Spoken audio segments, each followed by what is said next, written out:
In this video, I want to just briefly talk about using responsive header image. So one of the users just posted in the forum saying that the header image on his website is not behaving responsively. So you can see that by when we reduce the width of the window, we can see that the image is actually getting cut off versus getting resized dynamically and automatically. And if we look at the way that this header image has been put in the website,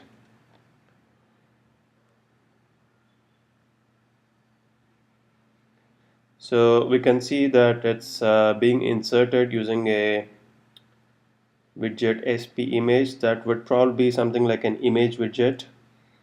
So the user is using a builder module widget bar. A widget bar module is being used and a image widget plugin is being used, and I think the user has uploaded the image using that image widget plugins widget. And what that is doing is that it is automatically inserting the width and height properties for the img tag, for the image tag. So these should not be present if we want the image to behave responsibly. So I always advise users to use a HTML module for the highest flexibility. So this is my test site running on my local host, and what I have done is I have used a HTML module having this code img src source is equal to the URL of the image and no width and no height. Okay, and I've just entered an alt text which is good for SEO, and when we see that in the web page, it looks like this. It's not any different from what it appears on this web page, but the difference here is that since there has not been a width and height which are entered for the image, it's going to behave responsibly. So when you resize the window, when you reduce the width of the window or increase the width of the window, the image is going to dynamically resize.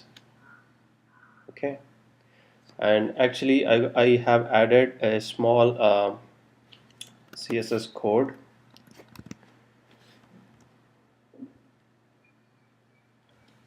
First, let me delete it.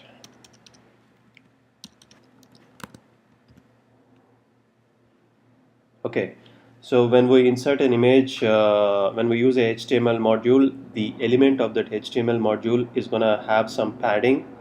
That is the padding that we see here on the right and the left, right and the bottom. That padding is also present at the top and left, but since the image has white in that area, we don't see it. So if I inspect the module in Firebug, and when I put my mouse over on this particular div, which has a class of builder module element, we can see that there's a purple which is going all around. So purple indicates padding, and since this is builder module 2, so this is the second module in the layout, we can write CSS like this. For the second module's element, okay,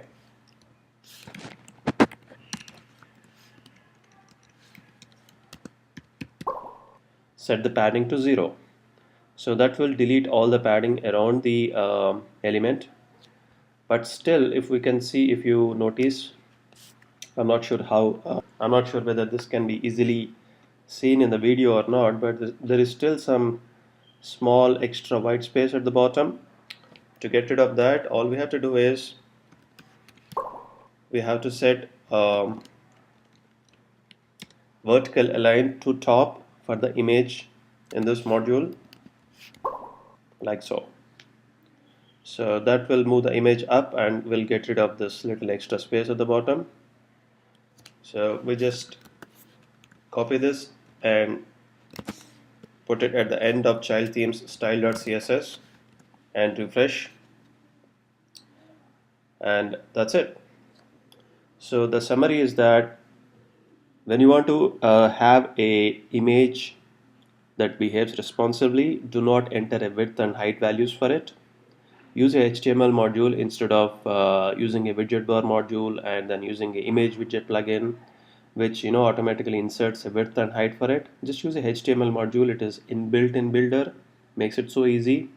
And then just insert the